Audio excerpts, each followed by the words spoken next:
오늘 우리 함께 살펴볼 하나님의 말씀은 데살로니가전서 5장 16절에서 18절 말씀입니다.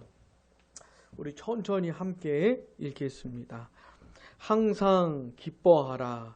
쉬지 말고 기도하라. 범사에 감사하라. 이것이 그리스도 예수 안에서 너희를 향하신 하나님의 뜻이니라. 아멘. 데살로니가 전서가 거의 다 끝나가고 있습니다. 바울이 이 편지를 마무리하면서 이 데살로니가 성도들에게 여러 가지 권면을 하고 있는 겁니다. 오늘은 그 중에서 아주 유명한 말씀이죠. 신앙생활 좀 하는 사람들은, 조금이라도 하는 사람들은 아마 다 암송하고 있을 그런 구절이죠. 어떤 겁니까? 항상 기뻐하라. 쉬지 말고 기도하라. 범사에 감사하라. 이것이 그리스도 예수 안에서 너희를 향하신 하나님의 뜻이니라. 요 말씀을 좀 오늘 생각해 보려고 합니다. 여기에 나오는 기뻐하라, 기도하라, 그리고 감사하라는 명령형으로 쓰인 겁니다. 내가 기도하고 싶을 때 기도하고, 기뻐하고 싶을 때 기뻐하고, 감사하고 싶을 때 감사. 그런 말이 아니죠. 기뻐하고 싶든지 아니든지, 막 기뻐할 만한 일들이 가득 찼든지, 아니면 그렇지 않든지, 기도하기 싫든지 기도하고 싶든지 상관없이 감사, 정말 현재 내 삶을 보면 감사할 만한 것이 하나도 없다 할지라도 어떻게 해요? 감사하라는 것이죠. 이 명령이에요. 명령. 근데 헬라어를 보면은 이 시제가 다 현재 시제입니다. 현재 시제. 그러니까 지금 기뻐하라는 것이죠. 지금 기도하고, 지금 감사하고. 그러니까 이 명령이 지금 떨어지는 명령. 그리고 이 헬라어의 현재 시제는 현재의 의미가 있고 현재 진행의 의미가 있어요. 그러니까 두 개의 의미가 다 들어있어요. 한 시제에. 그러니까 이게 지금 떨어지는 명령이죠. 지금 기뻐하고 지금 계속 기뻐하라는 것이에요. 지금 기도하고 지금 계속 기도하라는 것이고, 지금 감사하고 지금 계속 감사하라는 그런 의미인 거죠. 이게 현재 떨어지고 있는, 현재 나에게 떨어지고 있는 명령이라는 것을 기억하면서 우리 한 가지씩 생각해 보도록 하겠습니다. 자, 제일 먼저 항상 기뻐하라. 본문 16절 항상 기뻐하라. 이 말씀입니다. 따라해 봅시다. 항상 기뻐하라. 자, 우리 어떻게 해야 돼요? 항상 기뻐해야 돼요. 명령이에요, 명령. 하나도 기쁘지 않은데요? 이러지 마라 이거요. 항상 기뻐하라 이거예요.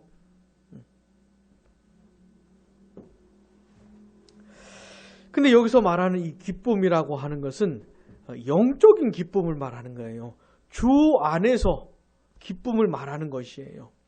우리가 예수님을 안 믿고 모르는 사람들도 이 세상에 살면서 즐거울 일들이 있지 않습니까? 잠깐 즐겁고 기쁜 일들이 있잖아요. 근데 그런 걸 말하는 게 아니고 주 안에서 경험하는 기쁨을 말하는 거예요. 그래서 그 기쁨의 서신이라고 하는 별명이 붙어있는 빌립보서에도 보면, 빌립보서 4장 4절에 보시면 항상 기뻐하라. 내가 다시 말하노니 기뻐하라. 이렇게 말씀을 해요. 항상 기뻐하라. 근데 그 앞에 어떤 말이 붙어 있을까요? 주 안에서. 주 안에서 항상 기뻐하라. 그러니까 오늘 본문 항상 기뻐하라는 말씀은요, 주 안에서 기뻐하는 것을 말하는 거예요. 주 예수 그리스도를 믿는 사람들, 주 예수 안에 있는 사람들만 아는 그 기쁨을 말하는 것이에요. 영적인 기쁨을 말하는 것이에요. 그리고 로마서 14장 17절에 보시면은 하나님의 나라 백성들이 성령 안에서 경험할 수 있는 여러 가지 것들을 말해주고 있는데 그 중에 하나가 기쁨이라고 말해요. 로마서 14장 17절을 보시면 우리 중요한 구절이니까 한번 찾아볼까요? 로마서 14장 17절.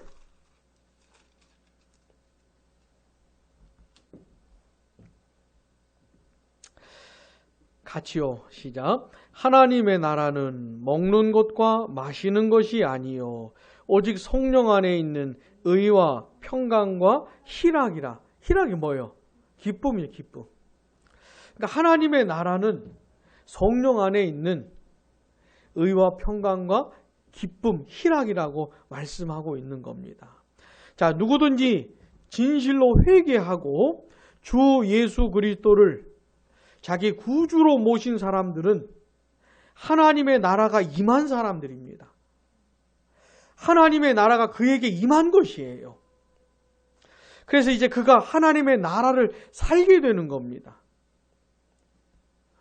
주 예수 그리스도로 말미암아 성령을 통해 그의 모든 죄가 용서를 받았지요. 의롭다함을 받았지요. 하나님의 자녀가 되었지요.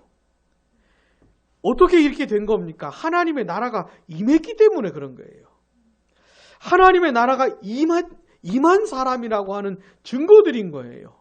죄 용서받고 의롭다함을 받고 하나님의 자녀가 됐고 이게 하나님의 나라가 임했기 때문인 것이에요. 자, 근데 하나님의 나라가 임한 사람들에게는 표징이 있어요. 드러나는 특징들이 있습니다. 그 중에 하나가 뭐냐면 기쁨이에요. 기쁨. 희락이에요. 그러니까 기쁨이라고 하는 건 굉장히 중요한 겁니다. 하나님의 나라와의 관점에서 볼 때 굉장히 중요한 것이에요. 자, 하나님 나라의 백성에게는요, 기쁨이 있어야 되는 거예요. 그러니까 여기서 항상 기뻐하라고 할 때 하나도 기쁘지 않는데 그 사람 마음에 하나도 기쁨이 없는데 억지로 기뻐해라 이런 말이 아닌 것이죠. 그런 말이 아닌 거예요. 하나님의 나라의 역사로 말미암아 기쁨이 그에게 있는 것이에요. 예수님을 안 믿는 사람들은 전혀 모르는 돈이 많아도 공부를 잘해도 운동을 잘해도 가진 게 많고 누리는 게 많아도 전혀 알 수 없는 기쁨이 그에게 있는 것이에요. 속에서부터 흘러나오는 기쁨이 있는 것이에요. 자, 항상 기뻐하라는 그 기쁨을 말하는 것이에요. 하나님의 나라가 임한 사람에게 드러나는 기쁨, 우러나오는 기쁨, 그런 종류의 기쁨을 말하는 것이에요.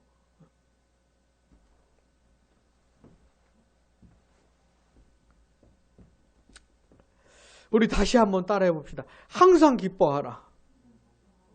자, 하나님의 이 명령을 따라 기뻐할 수 있습니까?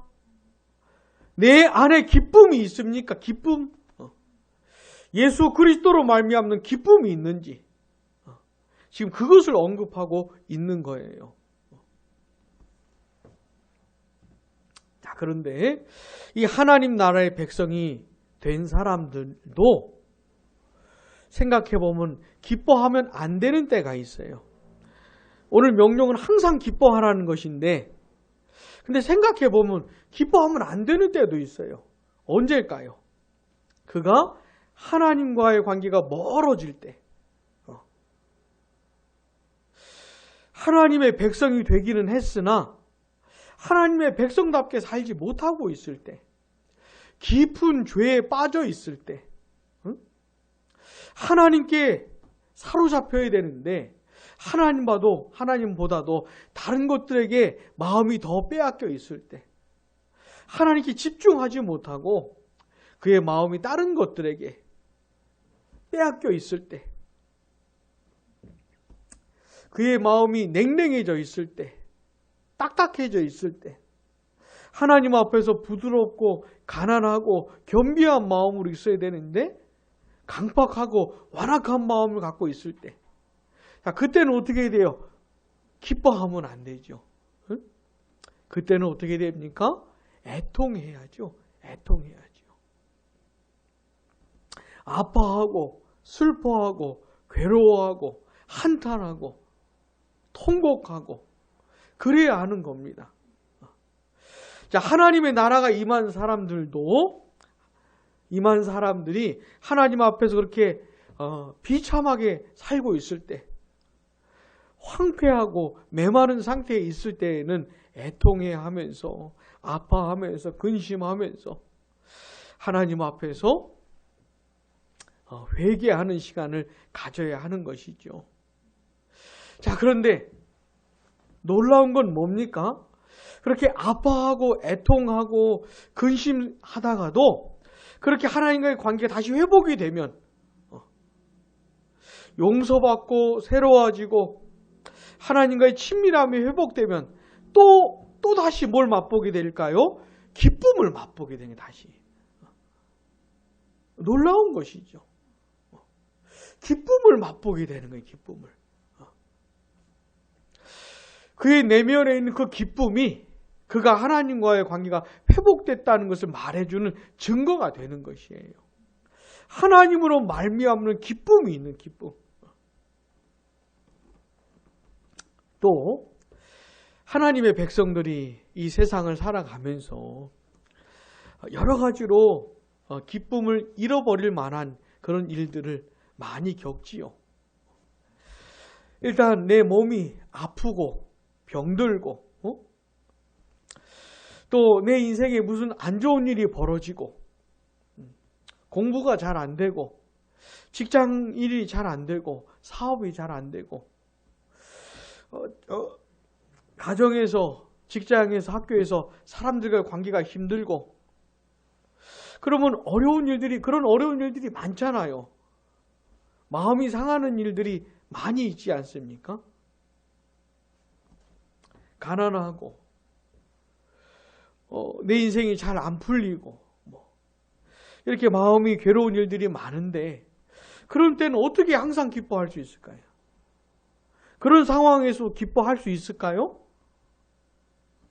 기뻐할 수 있는 거 그런 상황에서도 주 안에서 누리는 이 기쁨은 그런 상황에서도 누릴 수 있는 기쁨인 거예요. 내가 몸이 아프고 내 마음이 상하고 내 인생이 잘 안 되고 관계가 힘들고 괴로운 일들이 터지고 그렇게 되면은 당장은 힘들죠. 응? 당장은 힘들겠죠. 당장은 마음이 괴롭겠죠. 근데 그가 다시 하나님 앞에서 기쁨을 회복할 수가 있는 것이에요.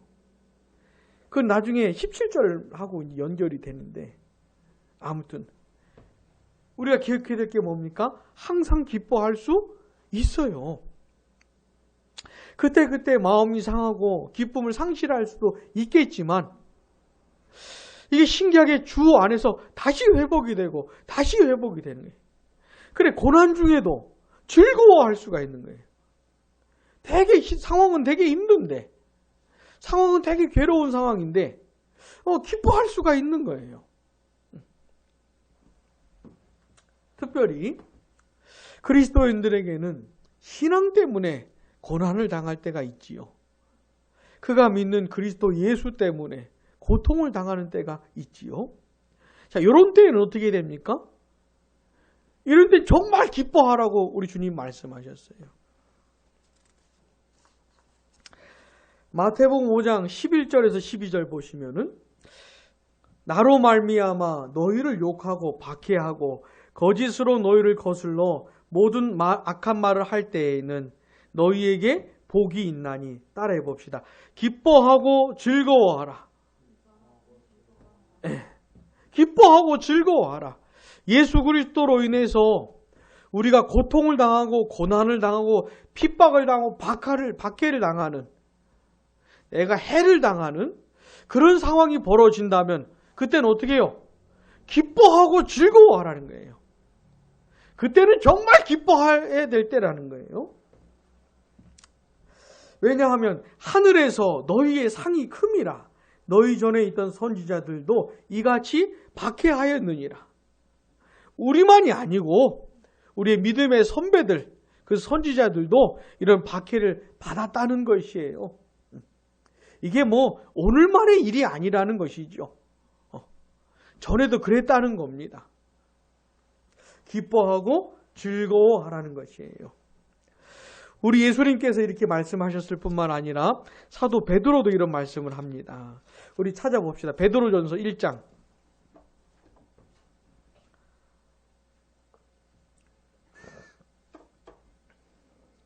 베드로전서 1장 6절과 7절. 자, 같이요.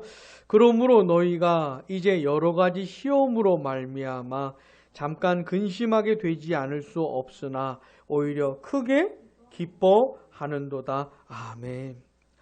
그리스도로 인해서, 그 신앙으로 인해서 시험 당하게 된 거예요. 고난을 당하고 있는 겁니다. 이 베드로 사도가 이 베드로전서 이 편지를 받는 성도들이 지금 고난 가운데 있어요. 고통 가운데 있습니다. 근데 그들이 무슨 잘못을 해서가 아니고 그리스도 예수를 믿기 때문에 고난을 당하고 있는 것이에요. 사도 베드로가 뭐라고 합니까? 이제 여러 가지 시험으로 말미암아 잠깐 근심하게 되지 않을 수 없으나, 그런 고난과 고통을 당연히 잠깐 근심할 수밖에 없다는 거지요. 그런데 어떻게 해요? 오히려 크게 기뻐하는도다. 그런 고난 중에도, 고통 중에도, 환난 중에도 크게 기뻐한다는 것이에요.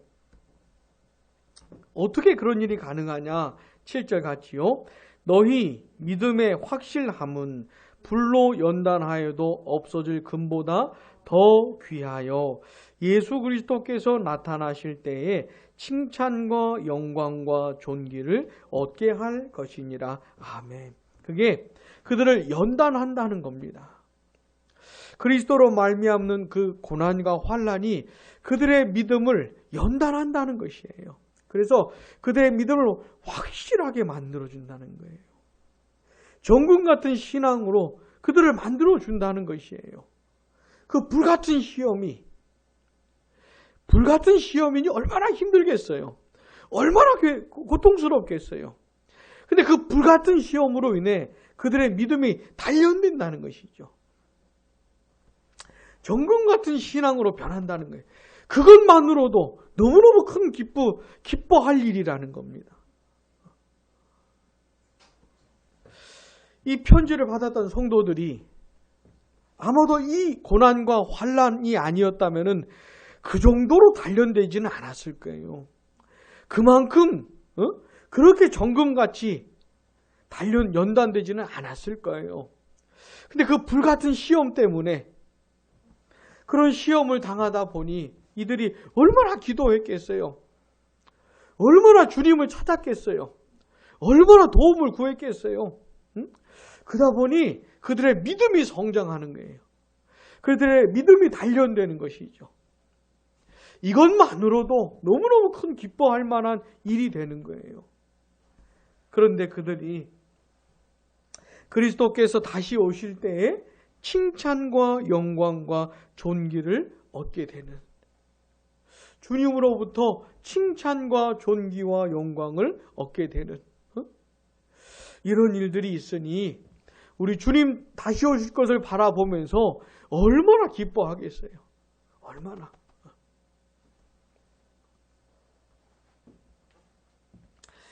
자, 오늘 우리는 데살로니가전서 5장에 나오는 아주 유명한 명령 3가지를 생각해 보고 있는 첫 번째 뭐예요? 항상 기뻐하라. 자, 그리스도 안에서 구원받은 하나님의 나라가 임한 사람들은 항상 기뻐할 수 있어요, 없어요? 있어요. 일단 그리스도 안에서 내 안에 생겨난 기쁨이에요. 내 안에 생겨난 기쁨이에요. 내가 만든 기쁨이 아니고, 내가 억지로 짜내는 기쁨이 아니고, 그리스도 안에서 성령을 통해 내 안에 있게 된 기쁨이에요. 흘러나오는 기쁨이에요. 기뻐할 수 있는 거예요.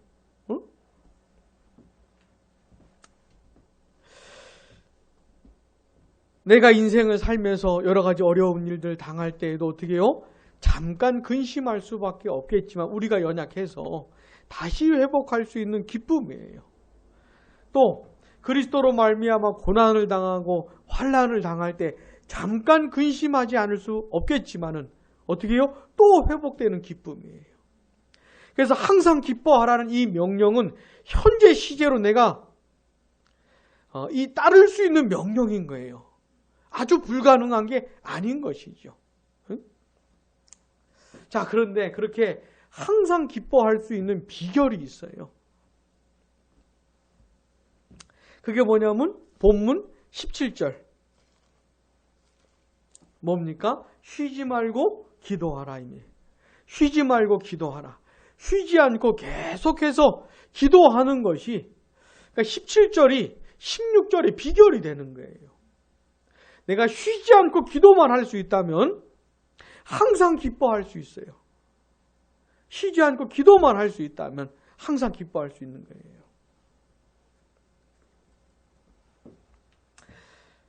그래서 아까 우리가 읽었던 그 빌립보서 4장 4절 주 안에서 항상 기뻐하라 이렇게 말씀한 다음에 4장 6절에 가보면 기도하라고 말씀을 해요. 사도 바울이. 그러니까 기쁨과 기도를 연결해서 말을 해주고 있어요. 데살로니가 전서에서도 항상 기뻐하라 그랬던 다음에 쉬지 말고 기도하라고 하는 거예요. 자, 다시 항상 기뻐할 수 있는 비결이 뭐라고요? 쉬지 말고 기도하는 거예요. 자, 그렇다면 쉬지 말고 기도하라고 하는 건 무슨 뜻일까요? 어떤 사람은 교회 역사를 읽어보니까 어떤 사람은 진짜 계속 계속 기도를 하는 그런 걸로 이해를 한 사람도 있었던 것 같아요. 그런 게 아니죠. 그런 게 아니고 우리 누가복음 18장 한번 봅시다. 누가복음 18장. 우리 예수님께서 항상 기도하라고 말씀을 하시면서 자, 누가복음 18장 1절 보시면 같이요. 예수께서 그들에게 항상 기도하고 낙심하지 말아야 할 것을 비유로 말씀하여 이르시되 아멘. 항상 기도하라고 우리 예수님께서도 항상 기도하라고 말씀을 하셨는데 그 다음에 뭐요? 낙심하지 않는 것과 연결해서 말씀을 해주고 있는 것이에요. 그러니까 쉬지 않고 기도하는 것은 낙심하지 않는 것과 관계가 있는 것이에요. 낙심하지 않고 지치지 않고 나가 떨어지지 않는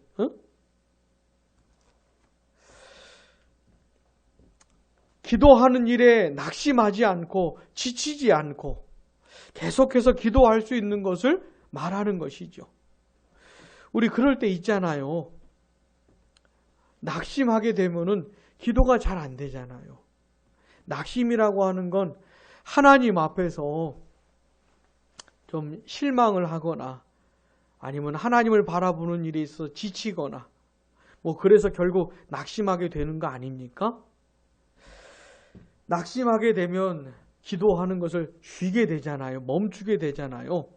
그러니까 그러지 말라는 겁니다. 로마서 12장 12절에도 보시면 기도에 항상 힘쓰며 이렇게 말씀하고 있어요. 항상 힘쓰라고 말씀하고 있어요.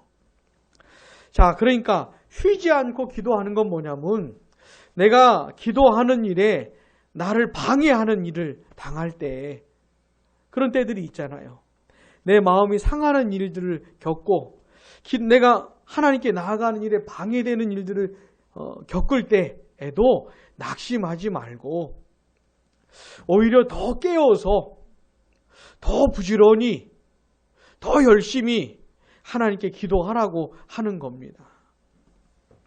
자, 그런데 기도하는 것에 대해서 기도에 대해서 생각을 할 때 먼저 우리가 하나님께 뭐라고 요구하고 뭐라고 이렇게 구하기 전에 먼저 하나님과 기도하는 나의 관계를 깊이 생각을 해야 돼요. 자, 나 같은 죄인이 어떻게 하나님께 나아갈 수 있게 되었을까? 자, 기도라는 게 뭡니까? 나 같은 죄인이 거룩하신 하나님께, 영광스러우신 하나님께 나아가는 게 기도 아닙니까? 그죠? 그런 관계 자체를 먼저 생각을 해야 돼요. 내가 어떻게 하나님께 나아갈 수 있을까? 내가 어떻게 하나님을 만나러 갈 수 있을까?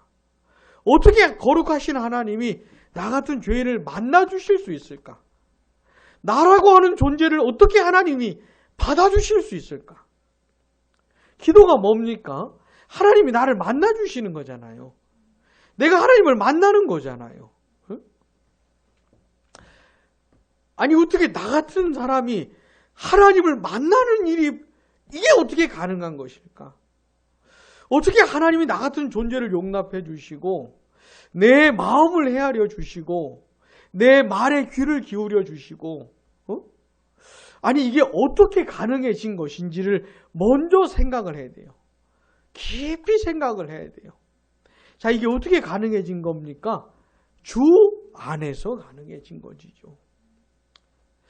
이 세상에 나를 구하러 오신 예수님, 나의 모든 죄값을 담당하신 예수님, 나에게 그 완전한 의를 전가해 주시는 예수님, 주 예수님 안에서 가능해진 것이죠. 주 안에서 나의 모든 죄가 용서받고 주 안에서 그 완전한 의가 나의 것으로 전가되었기 때문에 내가 담대하게 하나님 앞에 나아갈 수가 있는 것이죠. 그리스도 안에서. 그리고 성령을 통해서 하나님께 나아갈 수가 있는 것이에요. 성령께서 주 안에서 나에게 허락되는 놀라운 일들을 성령께서 깨닫게 해주시는 거예요. 이런 사실들을 성령께서 알게 해주시는 거예요. 그리고 성령께서 그러면서 내 안에 큰 감사와 감격을 주시는 거예요. 주 안에서 나에게 허락된 이 내용들을 깨닫게 해주시면서 그 감격을 맛보게 해주시는 거예요. 그러면서 하나님께 나아가고 싶은 마음을 성령께서 불러일으키시는 겁니다. 하나님께 나아가고 싶은 마음, 하나님께 기도하고 싶은 마음을 성령께서 일으켜 주시는 거예요. 그러니까 기도라고 하는 건 뭐냐면 아버지와 아들과 성령 삼위일체로 계시는, 삼위로 계시는 하나님과의 관계 속에서 벌어지는 게 기도인 것이에요. 그러니까 내가 주 안에서 성령을 통해 아버지께 나아갈 수 있는, 기도할 수 있는 이 상태를 유지하는 게 정말 중요한 겁니다. 이 상태를 유지하는 게 너무 중요한 것이죠. 자, 이 관계 속에서 내가 하나님께 나아가서 때로는 말하기도 하고 때로는 말할 수 없기도 하고 뭔가 하나님께 아뢰을 내용은 너무 많지만 말이 안 나오는 그런 상황도 있잖아요. 근데 괜찮아요. 잘 표현을 못해도 괜찮아요. 주 안에서 성령을 통해 아버지께 나아갈 수 있으면 되는 거예요. 그렇게 아버지의 앞에 내가 설 수 있으면 되는 것이에요. 그럼 아버지가 내 마음을 다 알고 계셔서 뭐라고 내가 표현을 못해도 괜찮아요. 아버지께서 다 아시니까. 그리고 때로는 내 말로 내 상황과 내 처지를 표현할 수 있으면 또 표현하면 되는 것이에요. 그러면 그 내 마음도 다 아시고 내 말도 아버지가 다 들으시고 그 기도를 들으시고 응답을 하시는 거예요. 자, 그래서 쉬지 말고 기도할 수 있는 것, 이 상태를 유지하는 게 굉장히 중요한 겁니다. 근데 인생을 살다 보면은 이런 아버지와 나의 관계를 깨뜨리는 게 많지요. 첫 번째가 죄입니다, 죄. 하나님 아버지가 싫어하는 죄를 내가 범하고 죄 가운데 거하면 이 친밀함이 깨지는 것이 친밀함이. 그 죄에 민감해야 돼요. 죄에 민감해야 돼요. 왜냐하면 이 아버지와의 관계를 깨뜨리거든요, 이 죄가. 아버지와의 친밀함을 깨뜨리거든요, 죄가. 그러니까 죄에 민감해야 돼요. 죄와 싸우면서 살아야 돼요. 그리고 이 관계에 집중해야 돼요. 아버지와 나의 관계에 집중하고. 내 마음이 산만해지지 않도록 아버지 말고 다른 것들에 더 마음 뺏기지 않도록 조심조심해야 돼요. 그 내 마음이 상하고 다치는 일이 있어도 이 아버지의 관계 속에 집중하면서 이 친밀함을 뺏기지 않도록 집중하면서 지내야 되는 거예요. 그러니까 쉬지 않고 기도할 수 있어야 되는 것이에요. 자, 이런 상태를 유지할 수 있다면은 16절 항상 기뻐할 수가 있어요. 항상 기뻐할 수가 있어요. 이런 상태만 유지할 수 있다면. 왜냐하면 내 인생에 어렵고 힘든 일들이 생겨도 내가 어떤 사람인지 잘 알거든요. 내가 주 안에서 성령을 통해 얼마나 큰 은혜와 사랑을 받았는지 내가 알거든요. 아버지와의 친밀한 관계, 기도할 수 있는 상태만 유지할 수 있다면 내가 하나님의 은혜와 사랑을 받은 사람이라는 걸 알고 경험하고 깨달을 수가 있는 겁니다. 그래서 항상 기뻐할 수 있는 거예요. 내 몸이 아파도, 내 가정에, 내 직장에, 학교에 어려운 일들이 생겨도 항상 기뻐할 수 있는 것이에요. 가난해도 기뻐할 수 있고, 힘든 일이 생겨도 기뻐할 수 있고, 사람들과의 관계가 어려워도 기뻐할 수 있고 하는 것이죠. 그래서 17절이 중요해. 17절이. 자, 또 17절을 유지하는 사람이라면 18절도 가능해요. 18절에 보니까 뭐라고 나옵니까? 범사에 감사하라. 범사에 감사. 이것도 가능해요. 자, 그의 인생에 감사할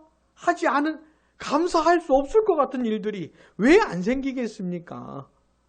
왜 안 생기겠어요? 원망하고 불평하고 투덜대고 이럴 만한 일들이 왜 없겠습니까? 세상을 살아가는데. 근데 어떻게 범사에 감사하라는 겁니까? 어떻게 범사에 감사하라? 근데 17절을 유지할 수 있다면 18절도 가능해요. 특별히 18절 범사에 감사하라. 그 다음에 뭐라고 합니까? 이것이 그리스도 예수 안에서 너희를 향하신 하나님의 뜻이니라. 이렇게 말씀하고 있어요. 자, 우리는 16, 17, 18절을 하나로 묶어서 항상 기뻐하라, 쉬지 말고 기도하라, 범사에 감사하라. 이 세 가지가 그리스도 예수 안에서 우리를 향하는 하나님의 뜻이라고 보통 생각을 했잖아요. 우리 집사님은 어떻게 생각했는지. 근데 있잖아요. 이 18절에 나온 이것이라는 말이 단수예요, 단수. 물론 16절과 17절도 주 그리스도 예수 안에서 우리를 향하신 하나님의 뜻이라 하나님이 원하시는 것이라고 볼 수도 있겠지만은, 근데 이 18절의 내용은 이 범사에 감사하라고만 연결이 되는 거예요. 그러니까 16절, 17절하고 18절은 또 좀 다른 거예요. 그러니까 범사에 감사하라는 이 명령이 그리스도 예수 안에서 우리를 향한 하나님의 뜻이라고, 범사에 감사하라고 하는 말씀에만 연결해서 하고 있는 것이에요. 그런 면에서 좀 특별하죠. 그러니까 범사에 감사하는 건 더 특별한 명령인 거예요. 진짜 하나님께서 우리에게 바라신다는 겁니다. 응? 자, 근데 우리 범사에 감사할 수 있어요? 범사가 무슨 뜻이에요? 모든 일, 하나도 예외가 없어요. 1도 예외가 없어요. 모든 일, 모든 사건, 모든 경우에 감사하라는 겁니다. 원망하고 불평해도 돼. 투덜대도 돼. 그런 건 1도 없어요. 범사에 감사하라는 겁니다. 내 인생에 내가 만나는 모든 사람들,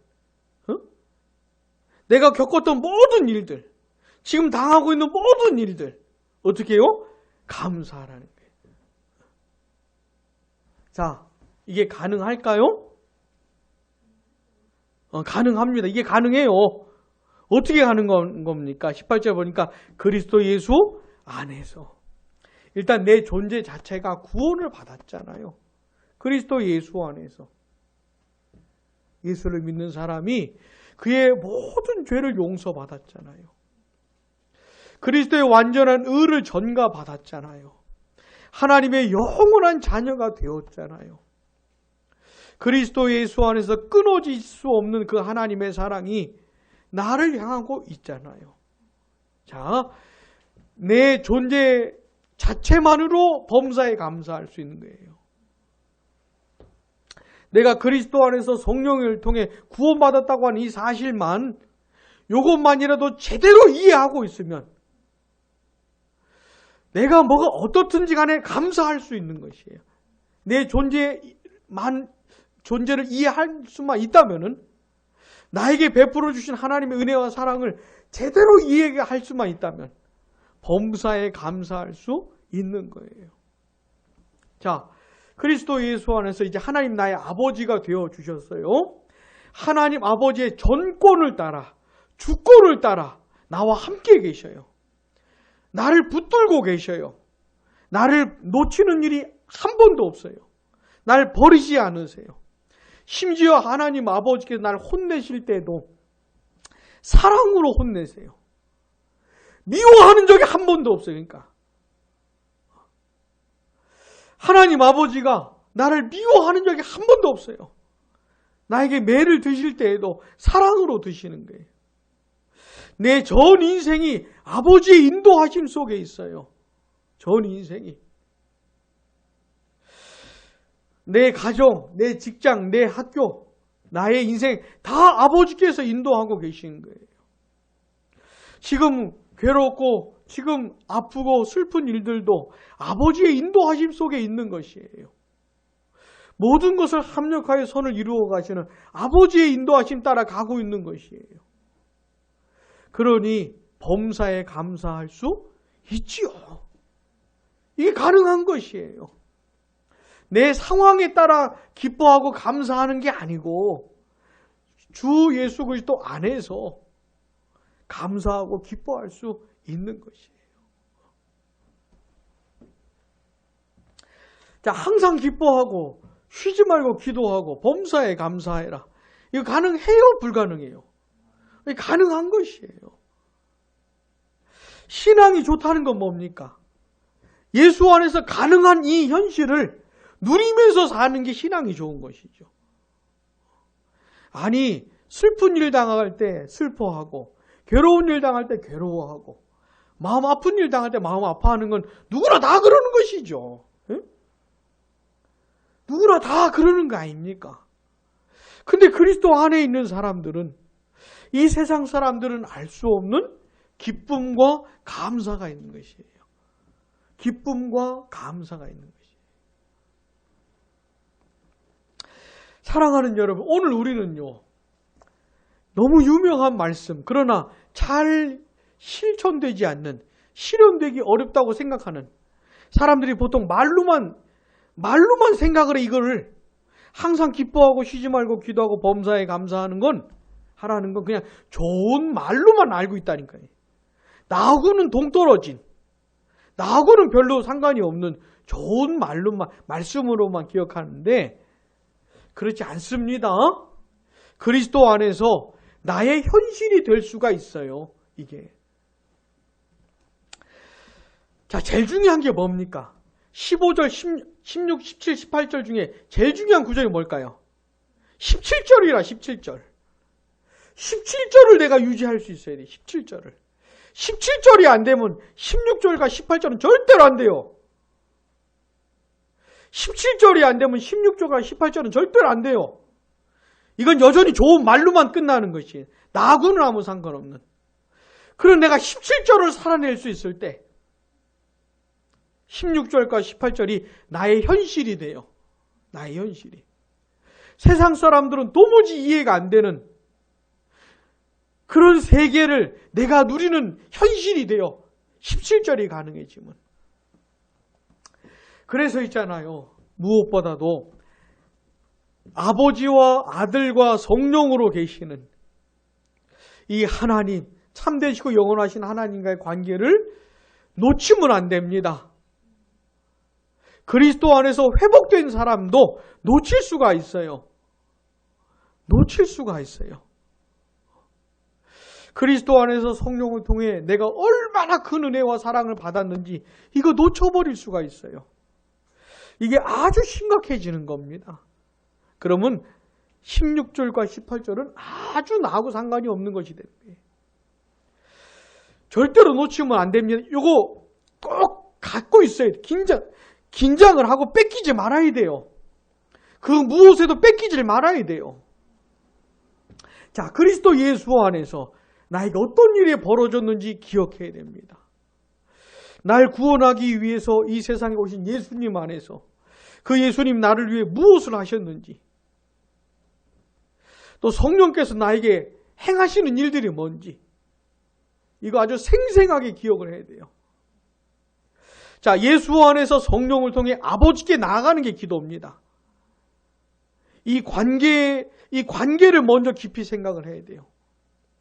이게 굉장히 중요합니다. 그러면서 아버지께 나아가 내 마음을 드리고 내 상황을, 내 처지를 말씀드리고 도움을 구하고 이렇게 하는 것이에요. 부디 하나님 아버지께 나아가서 기도할 수 있는 이 상태를 우리가 꼭 유지할 수 있기를 원합니다. 이거 방해하는 게 너무 많아요. 너무 많아요. 실제로 열심히 기도해야 돼요.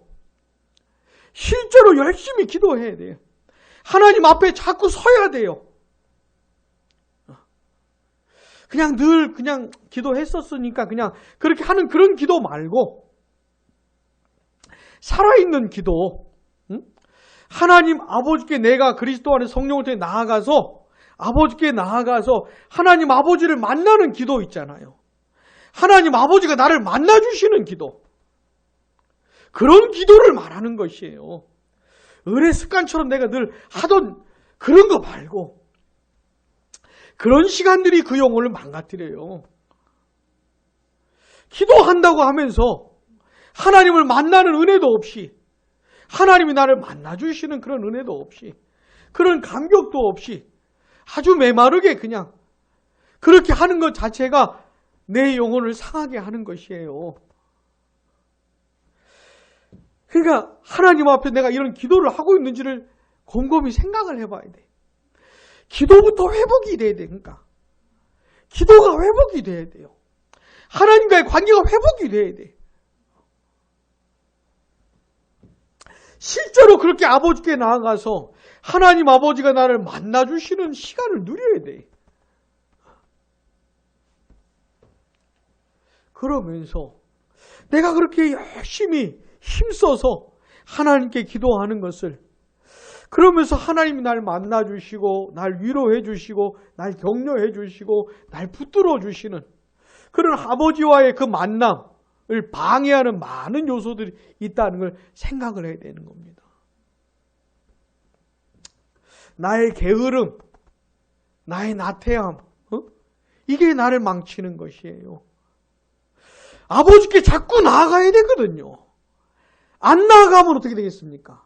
아버지를 만나는 감격이 상실되잖아요. 아버지를 자꾸 만나러 나아가야 되거든요. 안 만나면요, 자꾸 잃어버리는 것이에요. 아버지와 관계가 멀어지는 것이에요. 그래서 자꾸 아버지를 만나러 나아가야 돼요. 나의 게으름, 나의 나태함, 이게 날 망치는 것이에요. 그리고 이 세상의 재미난 것들, 내 마음을 빼앗는 온갖 재미난 것들, 이런 것들이 날 망치는 것이에요.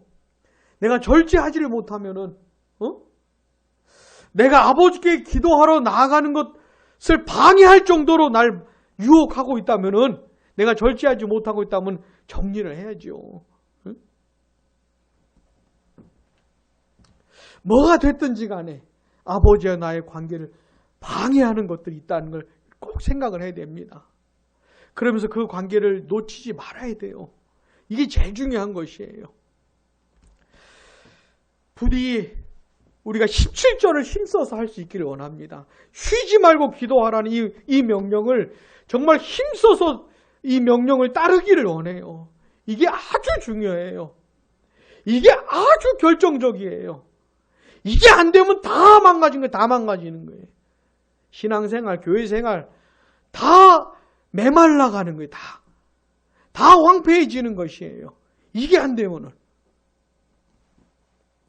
자, 근데 만약에 우리가 17절이 가능해지다면 항상 기뻐하고 범사에 감사하는 것도 가능해져요. 그 사람의 삶을 돌아보면 기뻐하고 감사할 만한 게 별로 없어 보이는데, 돈도 별로 없는 것 같고 인생이 잘 풀리는 것 같지도 않고, 자녀들도 부모들도 참 어려움이 많은 것 같은데, 학교에서 직장에서 사업하는데 보니까 별로 뭐 나보다 별론데 뭐 저렇게 항상 기뻐하고 범사에 감사하는지 세상 사람도 이해가 안 되겠지만은 이해가 안 되는 일이 벌어지는 것이에요. 기뻐할 만해서 기뻐하는 게 아닙니다. 감사할 만해서 감사하는 게 아닙니다. 그리스도 안에서 성령을 통해 아버지의 관계 속에서 항상 기뻐하고 감사한 것이죠. 내 인생도, 내 삶도 그리스도 안에서 성령을 통해 아버지의 관계 속에서 해석이 되니까, 이해가 되니까 그러니까 기뻐하고 감사하는 것이죠. 이런 기쁨과 감사를 세상 사람들이 어떻게 이해를 하겠어요? 어떻게? 사랑하는 여러분, 우리 17절의 명령에 힘써서 순종합시다. 쉬지 말고 기도합시다. 모일 때든 흩어질 때이든 간에 이 마음의 상태를 유지합시다. 생명처럼 소중히 여깁시다. 그래서 항상 기뻐하고 범사에 감사가 가능하다는 것을 내가 맛보면서 이게 단순히 말이 아니고 나에게 현실이 되는 그런 은혜가 있기를 원합니다. 기도하겠습니다.